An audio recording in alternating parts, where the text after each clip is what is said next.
So if you've ever seen a five-star chef or similar professional, you'll notice that they have a very small subset of tools that they use fairly often.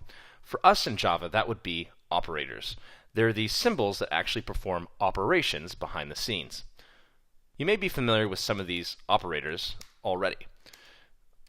Simple math ones. In Java, we can add, we can subtract, we can multiply, and we can even divide. And we can use parentheticals to actually perform operations before others. So, what else do we have at our disposal? Well, a very common thing that you often want to do is take a particular variable and just have it be equal to itself plus one more. This happens so often that there's actually an operator for it, the increment operator. Sure enough, you can also decrement by taking something and having it basically be equal to itself minus 1. We can even do it for multiplication. Let's say we wanted our number to be equal to itself times 7. We can also express that with an operator that looks something like this, that does the exact same thing.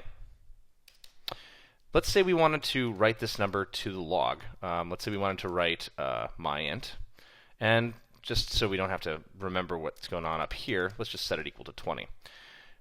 There's unary operators that allow us to actually change the value to be positive or negative. So for instance, if I want to do this, it will write to the log negative 20.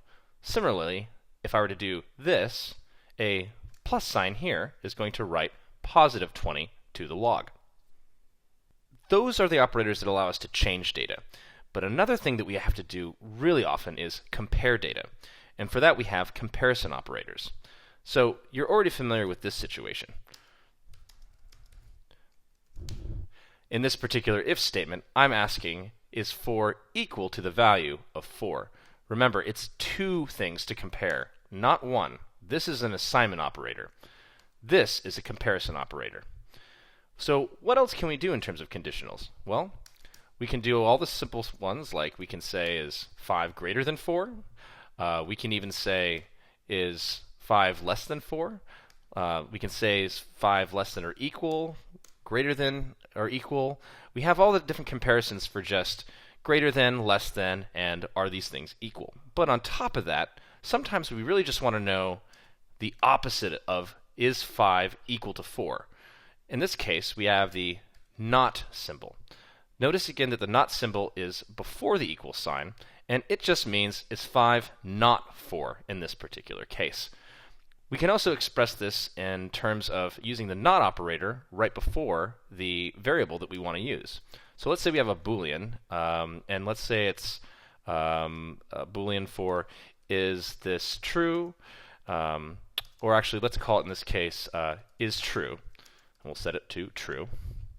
So if I were to run this particular piece of code, I would be asking if is true.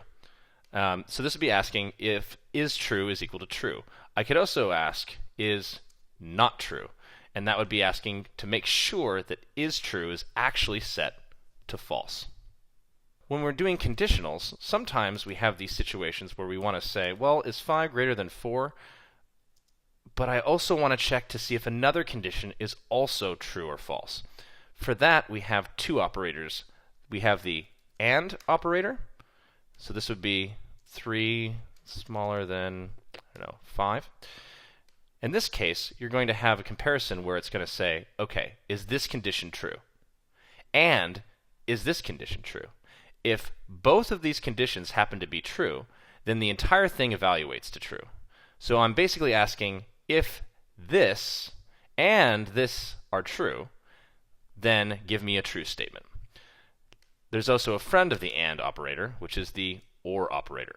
The OR operator states, if this is true, or this is true.